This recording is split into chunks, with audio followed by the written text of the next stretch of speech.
우리 허브 공동체 예배는요, 매주일 오후 2시 양재온누리교회 기쁨을 해서 예배 드립니다.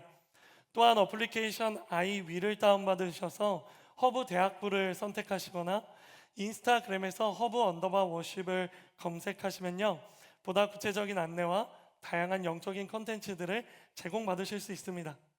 우리 가슴에 손을 얹고 이렇게 고백해 볼까요? 예수님께서 오셨습니다. 예수님께서 다시 오실 것입니다. 다시 오실 주님을 소망합니다. 아멘. 주 예수여 오시옵소서.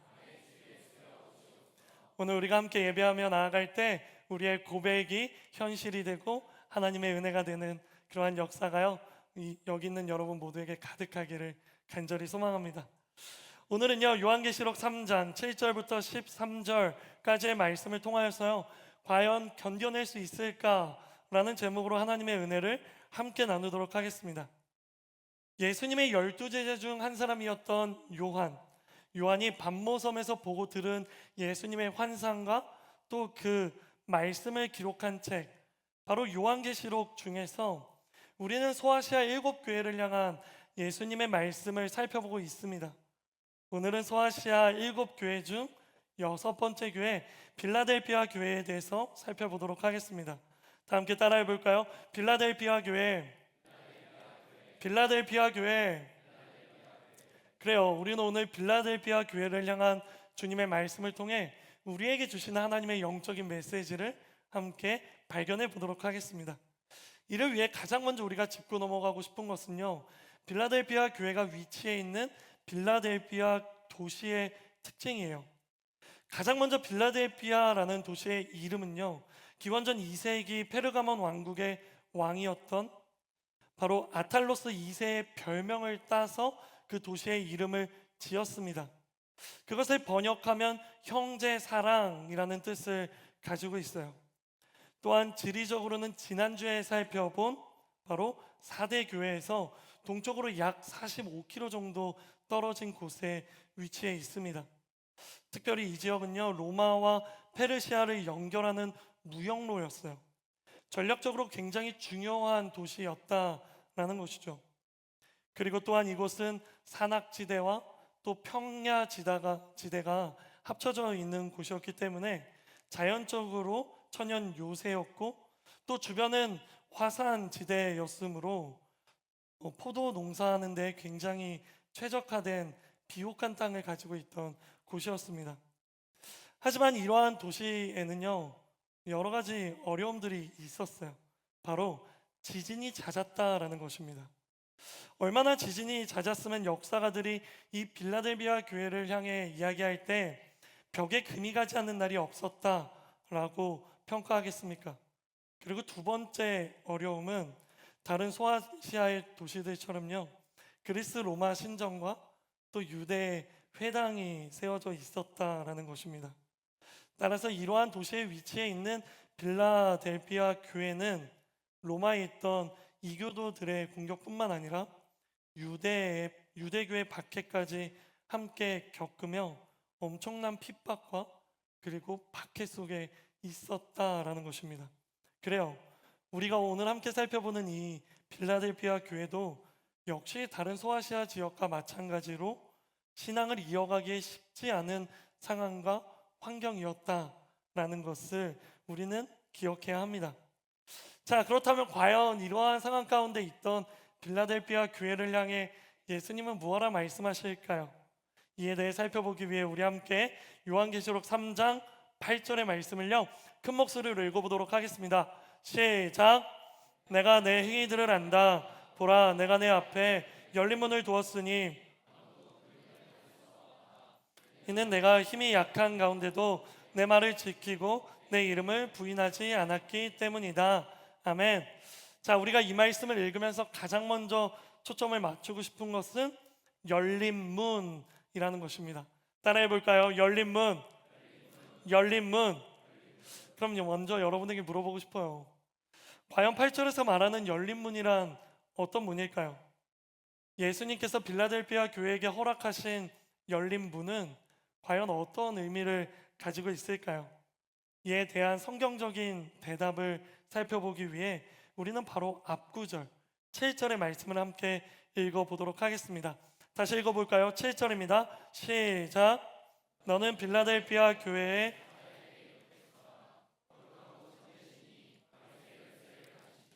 곧 열면 닫을 사람이 없고 닫으면 열 사람이 없는 이가 이렇게 말씀하신다.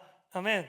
우리가 이 말씀을 통해 열린 문에 대한 힌트를 발견할 수 있습니다.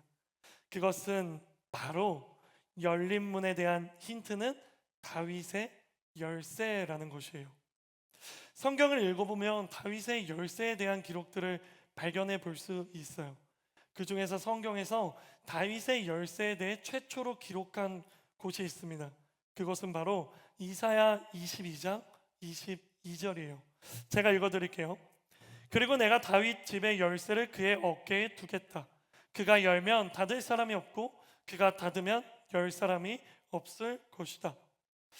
바로 이사야 22장 22절은 우리가 오늘 살펴보는 본문의 말씀과 굉장히 유사한 구조로 되어 있어요. 이 말씀은 누구에게 하신 말씀이냐? 바로 그 당시 왕궁의 관리였던 엘리야김에게 하신 말씀이고, 이 이사야 22장 22절은 엘리야김에게 주어질 권한, 왕궁의 모든 문을 닫고 왕궁의 모든 문을 열 수 있는 그 권한에 대한 이야기인 것이에요. 그런데 여기서 말하는 엘리야김에게 주어지는 권한은요, 단순히 엘리야김의 권한으로 끝나지 않습니다. 바로 이 말씀이 신약과 연결되면요, 구약의 엘리야김은 예수 그리스도를 예표하는 인물로서 우리는 바라보아야 한다라는 것이에요. 또한 구약에서 엘리야김은 단순히 왕궁의 문을 열고 닫는 역할이었다면, 이 말씀이 신약과 연결되면서 예수님께서 열고 예수님께서 닫는 그 왕궁의 문은 바로 하나님의 나라라고 우리는 해석해야 한다는 것이죠. 정리해 볼까요? 정리하면 예수님은 다윗 왕조의 궁극적인 통치자가 되어서요, 엘리야김이 가지게 된 권한, 그 권한을 이어받아 왕궁의 모든 문, 즉 하나님 나라의 문을 열고 닫을 수 있는 바로 그런 권한을 가지신 분이다라는 것을 우리는 발견할 수 있는 것입니다. 따라서 오늘 요한계시록 3장 7절에 기록된 다윗의 열쇠를 가지신 이 예수님께서 열어주시는 열린 문은 하나님 나라의 문이요, 구원의 문을 의미하는 것이에요. 사랑하는 허브 공동체 여러분, 기억해 주실래요? 하나님의 나라에 들어갈 수 있는 방법은 오직 예수님께 있습니다. 하나님 앞에 구원받을 수 있는 방법은 오직 예수님께 있습니다. 예수님께서 그의 제자 도마에게 하신 말씀을 기억하십니까? 나는 길이요 진리요 생명이니 나를 통하지 않고서는 아버지께로 올 사람이 없다. 내가 유일한 길이고 내가 유일한 진리고 내가 유일한 생명이다. 그렇기 때문에 오직 내가 그 문을 열어주어야 너희가 그 열린 문을 통과하여 하나님의 나라의 구원의 영역으로 들어갈 수 있다 라고 하나님은 말씀해 주시는 것입니다. 이 시간 여러분을 축복합니다. 나는 우리 허브 공동체가 바로 이러한 예수님의 말씀을 기억하며 예수님만을 올바르게 믿게 되기를 주님의 이름으로 축복합니다. 그리고 나는 우리 허브 공동체가 그런 올바른 믿음으로 모두가 다 하나님의 나라 구원의 열린 문을 통과하는 사람들 되기를요 주님의 이름으로 축복합니다. 다시 본문으로 돌아와서요, 이제 열린 문에 대한 의미를 알았다면 두 번째 질문이에요. 과연 예수님은 어떤 사람들에게 열린 문을 허락해 주실까? 과연 예수님은 어떤 사람들에게 하나님 나라의 문, 구원의 문을 열어주시는 것인가? 바꾸어 말하면 열린 문을 지나가도록 허락된 사람들에게는 어떠한 특징이 있는가라는 질문이죠. 이에 대해 대답하기 위해서 우리 8절의 상반절만 함께 읽어보도록 하겠습니다. 시작. 내가 내 행위들을 안다. 보라, 내가 내 앞에 아멘. 자, 예수님께서는요 빌라델피아 교회를 향해 이렇게 말씀하세요. 내가 너의 행위를 안다. 내가 너의 믿음을 알고, 내가 너의 인내를 알고, 내가 너의 신앙의 중심을 알아. 내가 너가 그러한 어려운 상황 가운데 어떻게 행동했는지, 내가 너가 그러한 상황 가운데 어떻게 마음을 지켰는지, 세상의 박해와 세상의 조롱, 세상의 핍박 속에서 너가 어떻게 나를 계속해서 따라왔는지, 나는 너의 그 믿음과 신앙과 행위들을 알고 있어 라고 말씀하시는 것입니다. 이 말씀은 무슨 말씀이십니까? 바로 빌라델피아 교회 성도들의 믿음과 행위에 대해 인정하시고 칭찬하시는 것이죠. 기억해 주시겠어요? 열린 문을 만나는 사람은 하나님께서 인정하시고 칭찬해 주시는 분입니다. 그렇다면 우리는 여기서 한 가지 큰 질문을 던져야 돼요. 이 이야기를 듣고 그저 단순히 그래, 하나님께서 인정하고 칭찬하는 사람은 열린 문을 통과하겠지, 하나님 나도 인정해 주시고 나도 칭찬해 주세요, 그리고 나도 열린 문을 지나가게 해주세요 라는 기도로 나아가는 것이 아니라, 여기서 한 가지 질문을 더 던져야 돼요. 과연 하나님은 어떤 사람을 인정하시고 또 어떤 사람을 칭찬하시는가? 우리가 이것을 알지 못한다면 우리는 하나님께 인정받을 수도 없고 칭찬받을 수도 없기 때문입니다. 다시 질문합니다. 과연 하나님께서는 어떤 사람을 인정하시는가? 과연 하나님께서는 어떤 사람을 칭찬하시는가? 이 질문에 대답하기에 앞서 가장 먼저 여러분에게 이야기 드리고 싶은 것은, 하나님의 기준은 세상의 기준과는 다르다는 것입니다. 세상은 늘 힘 있는 사람을 인정합니다. 여기서 말하는 힘이란 돈, 집안, 인맥, 스펙, 외모 등등 그러한 외적인 것들을 의미하는 것이죠. 바로 그러한 힘을 가지는 사람을 세상은 인정하며 그 사람을 대우해 주는 것이죠. 하지만 하나님의 기준은 다릅니다. 하나님은 그러한 기준으로 사람을 인정하시거나 칭찬하시는 것이 아니에요. 그럼 다시 물어볼게요. 하나님은 어떠한 기준으로 인정하시며 칭찬하실까요? 이의 대답은 오늘 본문 8절 하반절에 기록되어 있어요. 다시 한 번 더 큰 목소리로 읽어볼게요. 시작. 이는 내가 힘이 약한 가운데도 내 말을 지키고 내 이름을 부인하지 않았기 때문이다. 아멘. 그렇습니다.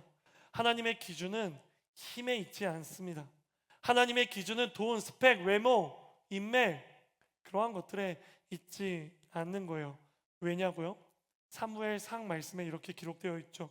사람은 겉모습을 보지만 하나님은 무엇을 보신다고요?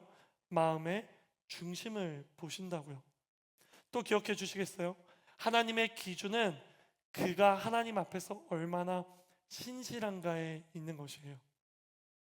아무리 상황과 환경이 좋지 않을지라도요, 아무리 우리가 핍박이라는 폭풍 속에서 또 박해라는 쓰나미 속에 있다고 할지라도 하나님의 말씀을 지키고 하나님의 말씀에 순종하며 그 말씀을 포기하지 않는 사람, 상황과 환경을 초월하여 그 상황과 환경을 넘어서 내게 하시는 하나님의 말씀에 순종하는 사람, 바로 그 사람을 하나님은 신실하다 말씀하시고, 바로 그 사람을 하나님은 인정하며 또 칭찬하시는 것입니다.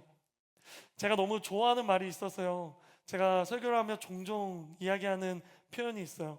그게 뭐냐면, 너무 힘들기 때문에 하나님을 포기하는 사람도 있고 너무 힘들기 때문에 하나님을 붙잡는 사람도 있다라는 이야기예요.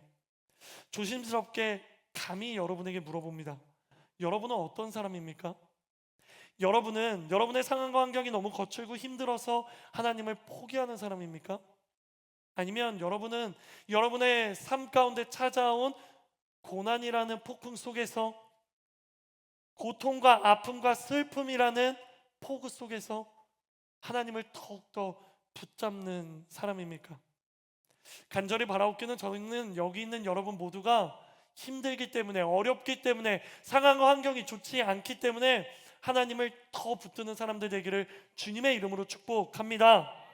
그래서 이 시간 여러분에게 한 번 더 축복할 텐데요, 이러한 축복이 여러분의 삶 가운데 있기 원하시는 분들만 아멘으로 화답하십시오. 나는 여기 있는 여러분 모두가 하나님 앞에 신실한 사람들 되기를 주님의 이름으로 축복합니다.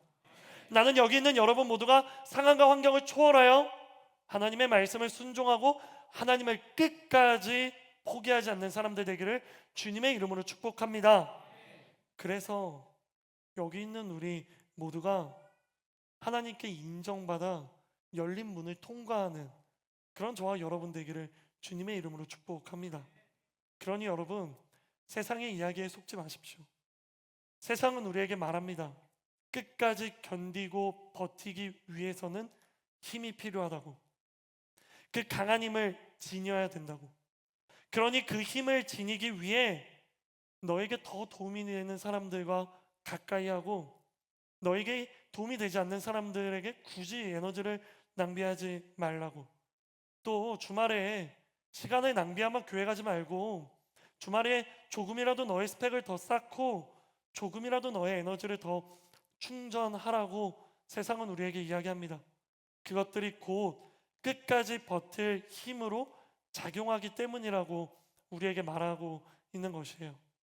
하지만 사랑하는 허브 공동체 여러분, 성경은요 그렇게 말하지 않아요. 예수님은 빌라델비아 교회를 향해서도 내가 힘이 약한 가운데에도 내 말을 지키고 내 힘을 부인하지 않았다라고 이야기하십니다. 그래요. 세상적인 기준에서는 빌라델비아 교회가 힘이 없는 사람들, 힘이 약한 사람일 수 있지만, 하지만 그럼에도 불구하고 그들은 진실하게 끝까지 하나님을 붙잡는 사람들이었다라는 것이에요. 누군가가 제게 와서요, 목사님, 신앙이 무엇이에요? 신앙을 무엇라 말할 수 있을까요?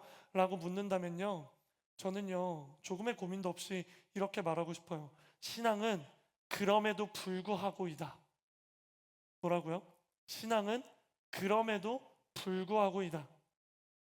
약하지만 그럼에도 불구하고 끝까지 견디는 사람, 능력이 없고 힘이 없지만 그럼에도 불구하고 신실하게 그 자리를 지키는 사람, 그것이 바로 신앙이요, 그것이 바로 우리가 가진 저력이요, 그 사람들을 바로 그리스도인이라 부른다라는 것이죠.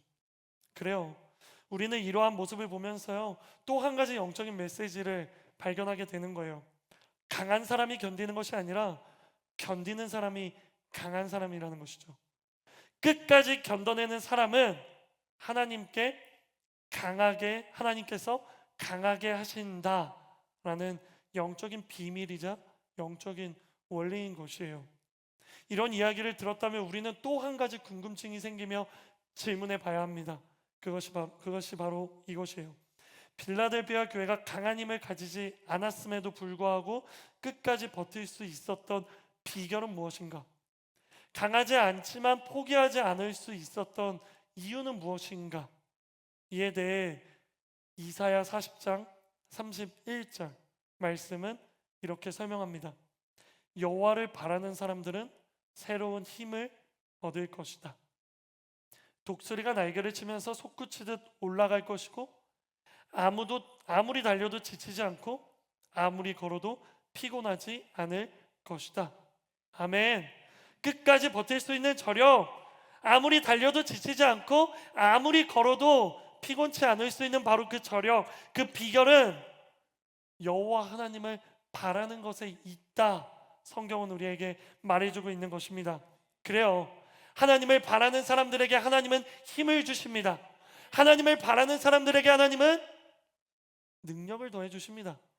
하나님만 바라보고 하나님께 시선을 고정한 사람에게 하나님은 끝까지 달려나갈 수 있는 그 에너지를 공급해 주신다라는 것이에요.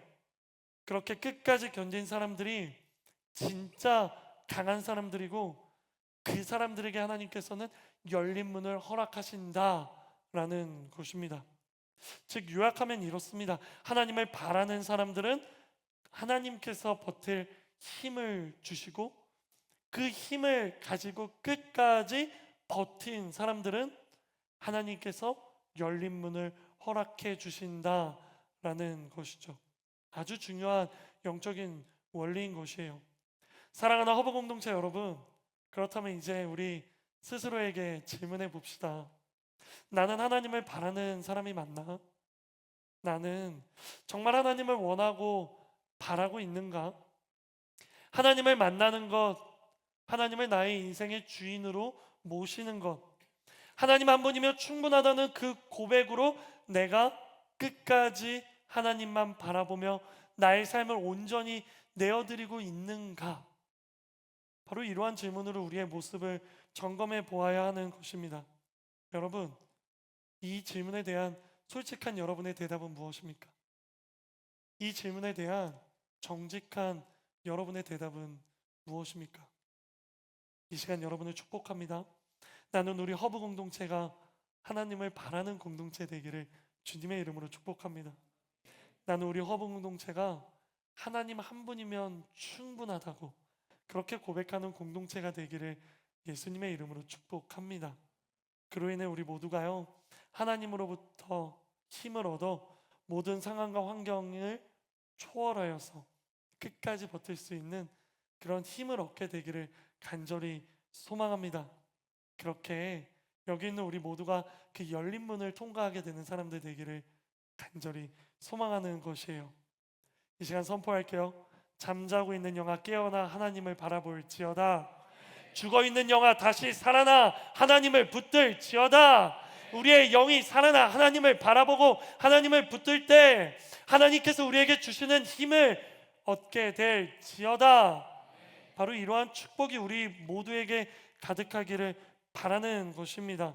그렇게 빌라델피아 교회처럼 세상적인 기준에서는 힘이 약할지라도 그런 것과는 관계없이 하나님을 바라는 마음으로 끝까지 포기하지 않는 우리 모두가 되기를 소망하는 거예요.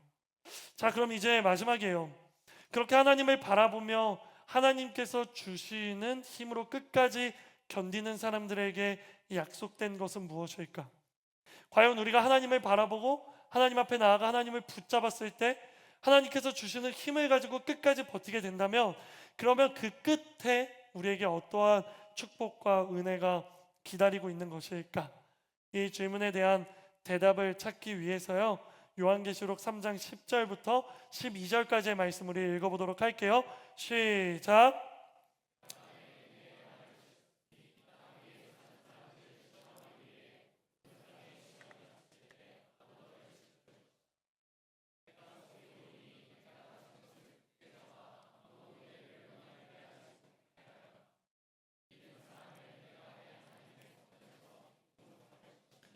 그가 결코 다시는 성전을 떠나지 않을 것이며 내가 내 하나님의 이름과 내 하나님의 도성 곧 하늘에서 내 하나님께로부터 내려오는 새 예루살렘의 이름과 내 새 이름을 그 사람 위에 기록할 것이다. 아멘.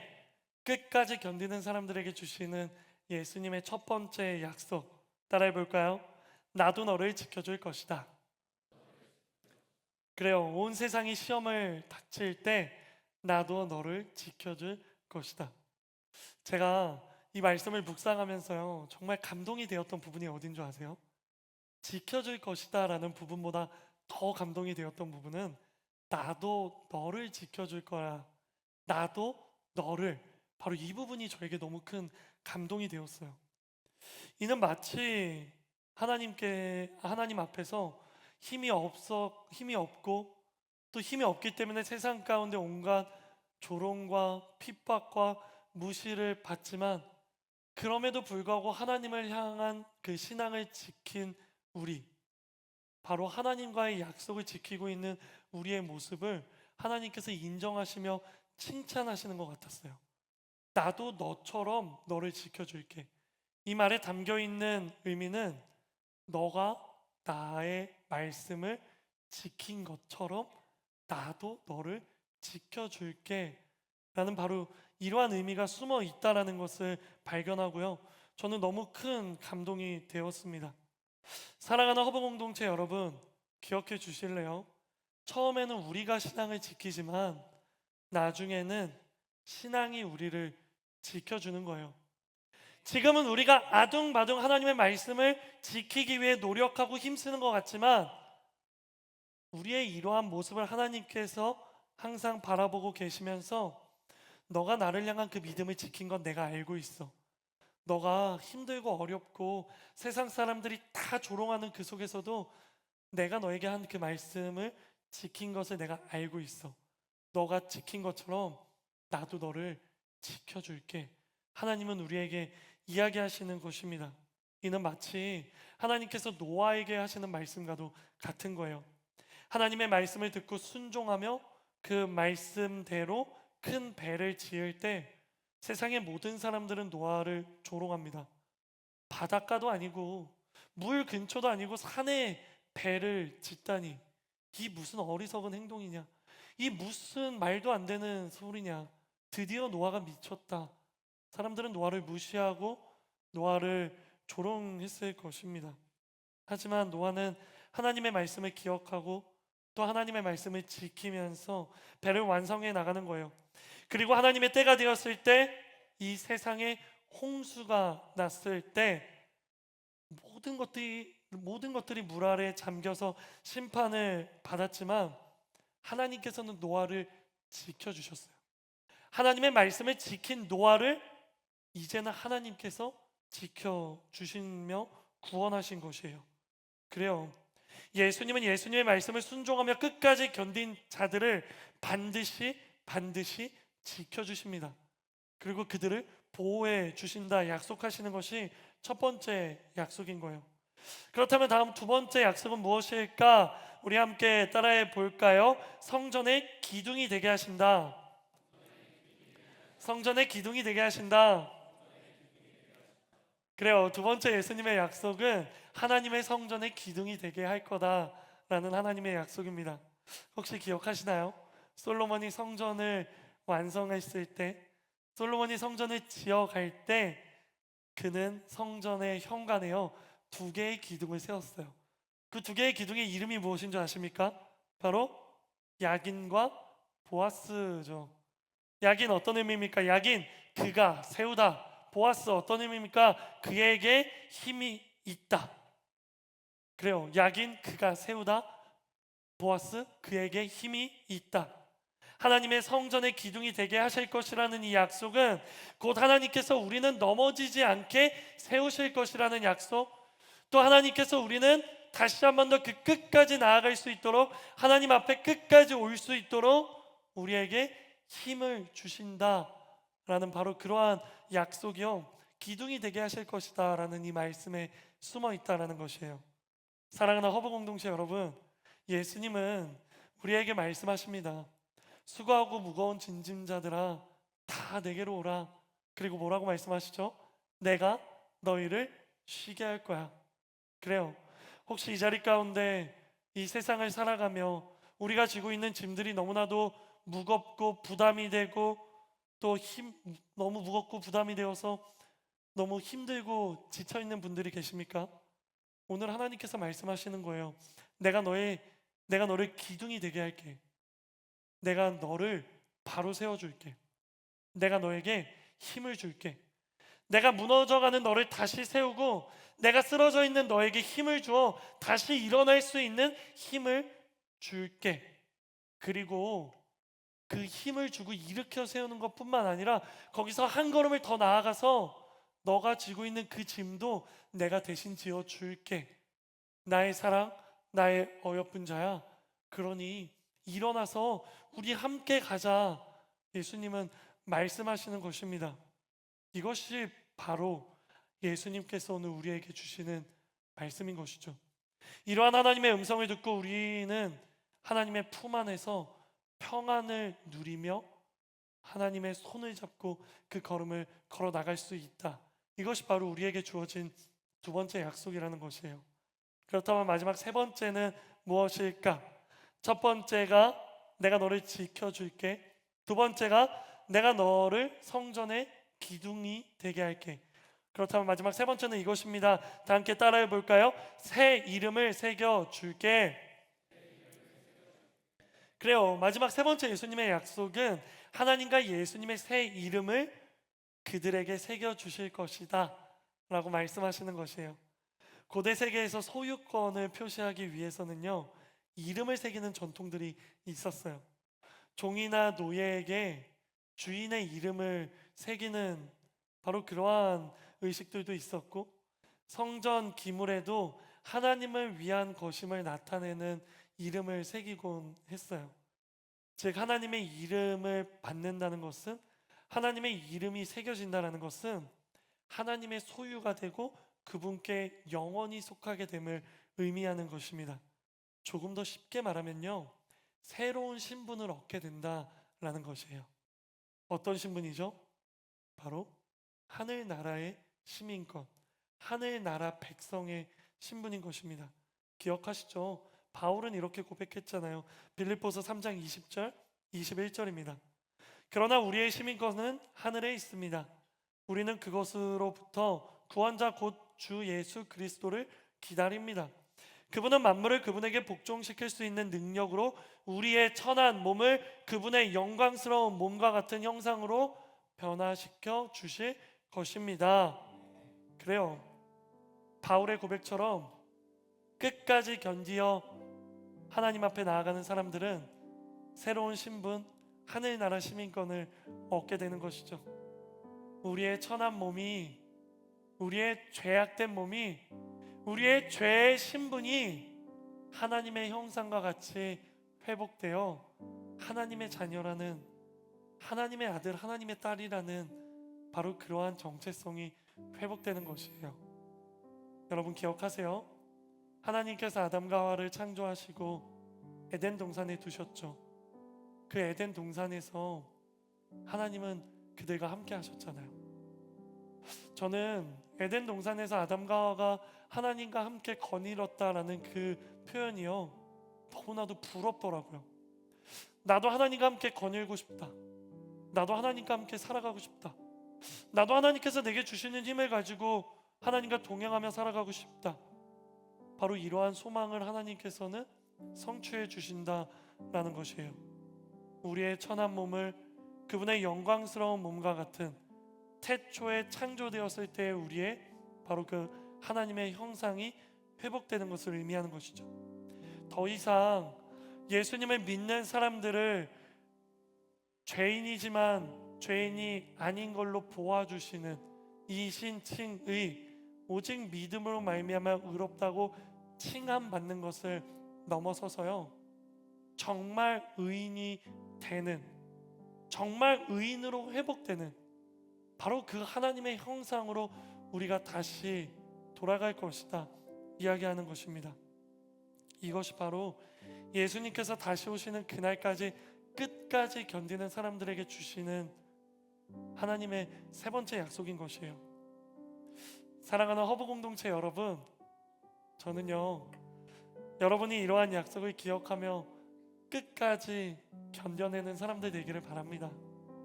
우리 이러한 약속을 붙들고 소망하며 끝까지 걸음을 멈추지 맙시다.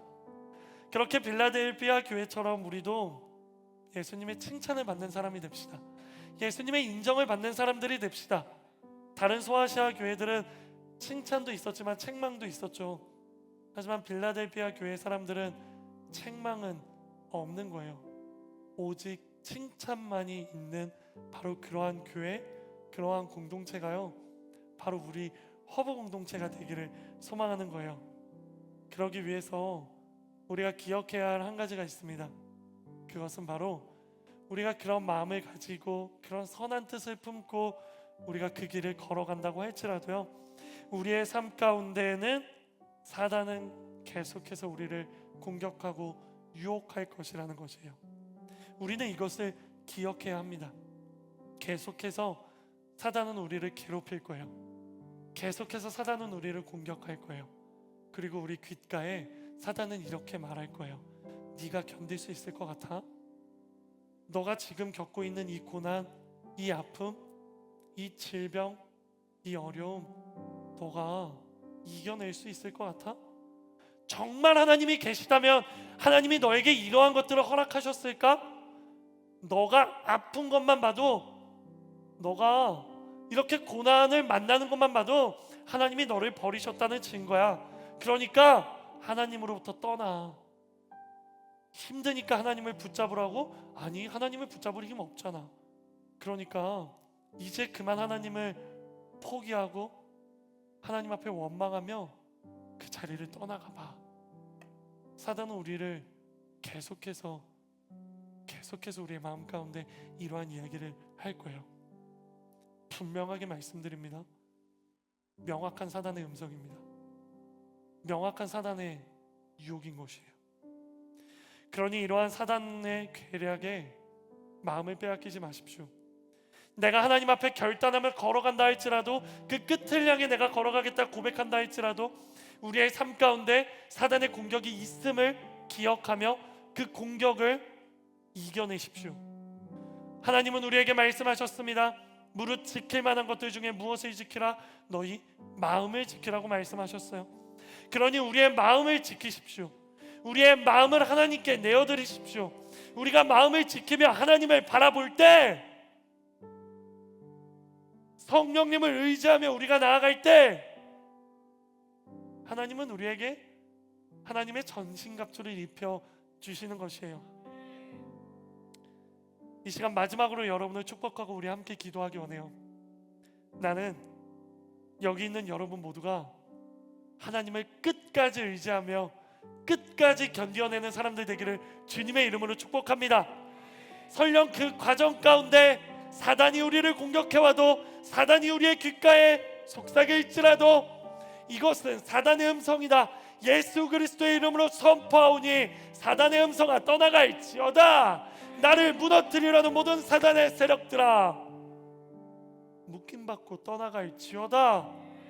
예수님의 능력 있는 이름으로 말미암아 대적하고 기도하며 성령의 전신갑주, 구원의 투구, 믿음의 방패, 말씀의 검, 의의 호심경, 진리의 허리띠, 바로 이러한 것들로 무장하여 끝까지 견뎌내는 저와 여러분 되기를요 주님의 이름으로 축복합니다.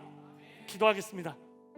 여러분, 제가요 이 허브 공동체에 온다고 생각하고 나서요 정말 기다렸던 순간이 있어요. 그때가 언제냐면요 바로 지금이에요. 여러분과 뜨겁게 기도하는 이 순간만을 제가 기다렸습니다. 우리 이 시간 정말 마음을 다해 하나님 앞에 뜨겁게 기도하실 분들, 하나님 앞에 결단의 표현으로 자리에서 일어나십시오. 그리고 이 시간 우리가요 하나님 앞에 들은 말씀을 놓고 함께 기도하며 나아갈 거예요. 가장 먼저 기도할 때 이렇게 기도합시다. 하나님, 내가 세상에서는 힘이 연약할지라도 하나님을 포기하지 않을 수 있는 그런 저력을 더하여 주시옵소서. 나는 연약하고 여리고 내가 약하지만 그래도 내 안에 계시는 성령님을 붙들어 하나님을 끝까지 바라볼 수 있는 내가 되게 하여 주시옵소서. 죽어있는 영아 살아날지어다. 잠들어있는 영아 깨어날지어다. 우리의 영이 깨어나 하나님만 바라볼지어다. 우리 이 시간 주님의 이름 3번 부르며 기도하며 나아가기 원합니다. 기도하겠습니다.